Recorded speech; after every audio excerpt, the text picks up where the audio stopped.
Harambee! Tena hili si hivyo, mambo ni matatu.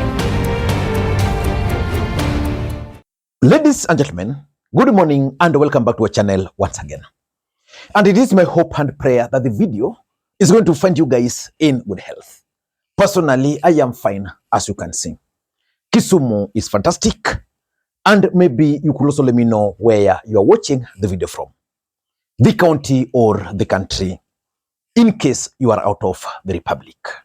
Ladies and gentlemen, Edwin Sifuna has threatened to quit ODM party if Raila Odinga were to declare support for William Ruto's re-election bid in 2027. I will read all the resolutions that are made by organs of ODM except one. Except one. Wanachama ODM wakipitisha waseme Sifuna ni shenzi kabisa, nitasoma. Wakisema huyu Sifuna ni bure kabisa, nitasoma. Lakini siku ile watapitisha ati chama cha ODM kitaunga Kasongo mkono mwaka wa 2027. Hiyo nataka niseme mbele yenu na mbele ya Mwenyezi Mungu, hiyo sisomi. Hiyo sisomi, mnanielewa? Naambia baba hivi, nimwambie simwambie? Niambie baba nisimwambie? Mimi Kale kwa Hamisi, ukiamua kuunga mkono William Ruto, baba, that will be the end of me and you, amen. Iko sawa, iko sawa. Badala ya kuonyesha vijana wetu wachanga mwelekeo, hadi tunaonyesha mtu ambaye anaua vijana. We are not responsible young leaders if the only example we can give to our fellow youth is to support a person killing them. Hatuwezi bwana. Edwin Sifuna is not your ordinary politician. Edwin Sifuna is the Secretary General of ODM Party. And as the Secretary General of ODM Party, Edwin Sifuna speaks for and on behalf of the party. And that's why Edwin Sifuna is making it very clear that he will read any other statement, but not the one declaring support for William Samoei Arap Ruto. But from all indications, Raila Odinga is likely to support William Ruto's re-election bid in 2027. Unasema Ruto aende. Aende alafu nani ifanyike? Mbele pale Ruto aende aweke Gachagua. Sasa Ruto aende, Kindiki aende abaki pale. Baadaye Kindiki aende weke mtu mwingine. Hakuna haja. Will Edwin Sifuna finally keep his words and quit? Because the other day, after issuing a lot of threats, Edwin Sifuna ended up reading another resolutions of the ODM Central Management Committee meeting. Will he finally quit?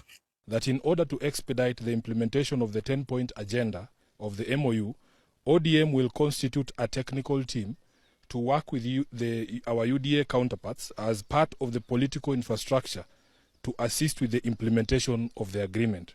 The committee has identified the absence of such a technical committee, which is actually contained in the MOU, as the missing link in the implementation of the MOU. Of great concern is the full implementation of the NADCO report, promotion and protection of the livelihoods of young people, the right to peaceful assembly and protest, the rule of law and constitutionalism, corruption and wastage of public resources. Ladies and gentlemen, in this video, I want us to talk about Edwin Sifuna's threat to quit ODM party. Why do you think Edwin Sifuna is issuing that threat? Will Edwin Sifuna leave ODM party? Because the Secretary General's position is a very powerful position, especially for a big party like ODM party. Before you do that, for those who are watching this channel for the first time, please take a second or two, click that subscribe button so that next time we produce a video like this, YouTube will automatically notify you. And to the subscribers, I want to continue thanking you guys for your continued support. Because without that support, this channel cannot be where it is. Ladies and gentlemen, there is one thing which Edwin Sifuna has consistently maintained, that he will not support William Ruto, come rain, come sunshine. Some thoughts on... I think what I want to assure those people who have expressed those sentiments, I have said personally that I believe there is still time to correct the course because we are drawing very close to an election that I personally believe we have a very good chance of forming government and putting in place a government based on these essential values of human rights, equality, freedom, democracy, social justice, and all of those things, and to implement some of the brilliant ideas that we've been articulating over the years. So, just like I told you, I've not given up. I don't want people to give up. Yeah, I don't want people to give up. What would be the last straw for the camel's back? What would that point be for you? Because you say you're in it for a while and you're going to fight for as much as you can. At what point would you make the decision that this is enough? What would have happened? I think if a decision is taken to formally support William Ruto for 27, that is something that I cannot abide personally. And so I'm a formal sure, decision as the party? I am sure, yes. Okay. And I'm sure everybody would respect that. But because that decision has not been made, that is why I'm saying I'm holding out that there is still time for us to correct course, because I personally believe we have a good chance as a political party. I don't know why people are looking at other people, yet we can just look at ourselves. We have been the hope of the people for a very long time. We still can be that hope of the people. I don't know why people within ODM themselves, even when they talk about presidential candidates, they have forgotten that Mzee is still there. The Baba is still there. He has not said that he has given up on. And from yesterday's events, it is clear where Edwin Sifuna is headed to.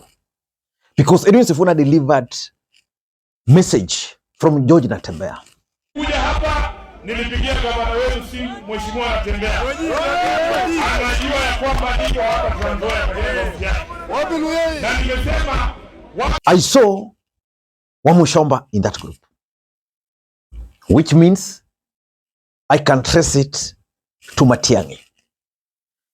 And if you can trace it to Matiang'i, because Wamushomba is not necessarily pro Wamunyoro. Jack Wamboka was there, one of my favorite MPs in Kenya today. I don't know which camp he is, but he's not supporting William Ruto. Can I safely conclude that this camp is either in Team Wamunyoro, Team Matiang'i, or Uhuru Kenyatta behind them? Maybe we need to dig deep into that. But I want us to focus on why Edwin Sifuna is issuing those threats. Why do you think Edwin Sifuna is continuing to issue those threats? Number one, I think Edwin Sifuna is on his way out of ODM party. So what he's doing is laying the ground to exit. Because I know how ODM operates. It's normally very difficult to oppose ODM party the way Edwin Sifuna has been opposing, then going back and chairing those kind of meetings. In fact, if Raila doesn't want you, you can't even step inside Orange House. Edwin Sifuna is the SG. He has an office there. He issues these threats. He goes back there. In most cases, I've always assumed that maybe Raila Odinga is behind this team, just in case to checkmate William Ruto. But I'm also starting to think that maybe Edwin Sifuna is trying to lay the ground for him to exit the ODM party. That's number one. Number two, I'm also looking at Edwin Sifuna's 2027 political interest. Politics is a game of interest. What is Edwin Sifuna's political interest in 2027? Edwin Sifuna wants to become the senator. He wants to retain his senatorial seat in Nairobi. How can he win that seat? Maybe he has commissioned some opinion polling and realized that associating with William Ruto will make him lose the seat. Because for politicians, the most important thing is normally their personal interest. Apart from that, I'm also looking at Edwin Sifuna as someone who has the potential of becoming a running mate. The question is, a running mate to who? If Rigathi Gachagua were to support Kalonzo Musyoka's bid, For Kalonzo Musyoka to win, he will need the support of the Luhya nation. And to win the support of the Luhya nation, it will mean that they have to get a running mate from the Luhya nation. George Natembeya, who is projected to be picked as the running mate, is the current governor for Trans Nzoia. He definitely would not want to risk that seat to run for the presidency, maybe in future. Edwin Sifuna, as the senator, might decide to risk and become the running mate of Kalonzo. Even Rigathi Gachagua himself, if he were to decide to run for the presidency, he has Rigathi has the Kikuyu votes, the bloc. He will have to get a running mate from where? From the Luhya nation. That's where Edwin Sifuna comes in. And Edwin Sifuna, being eloquent, is likable. I mean, you don't have any reason to hate Edwin Sifuna. He's brave. He's a Gen Z. He's played his politics so well so far. So I think Edwin Sifuna is also looking at his own political interest in these attacks on ODM party. That's number 2. Number 3, and this could be the truth, that Ruto's popularity, especially in Nairobi, has gone down. And associating with William Ruto in Nairobi might actually lead to a loss, politically speaking. And because of that, most politicians are not keen, especially the ones in cosmopolitan cities like Nairobi, are not keen on following William Ruto. ODM party is a dominant party in Nairobi. But are they fully in support of William Ruto's re-election bid, even in Nairobi itself? In Nairobi, several factors are normally at play. The presidential candidate. So if Ruto is not popular, if Kenya Kwanza is not popular, how do you think Edwin Sifuna can secure his future? That can also explain why Babu Owino is also not really excited about associating or supporting the broad-based government. Number 4, I'm also looking at the generational change politics. It's actually taking shape, but slowly. There is Babu Owino. I want you to try and figure out what he's up to. There is Ndindi Nyoro. What do you think Ndindi Nyoro is up to? There is Edwin Sifuna. What do you think Edwin Sifuna is up to? There is Jicho Pevu. What do you think this group are up to? Sometimes I get convinced that this group are actually out to disrupt the political equation in Kenya, the young generation. Sometimes I'm persuaded to think that this group wants to form a third force, a very serious third force, powered by the power of the Gen Zs. And that's why they're playing their politics the way they are playing.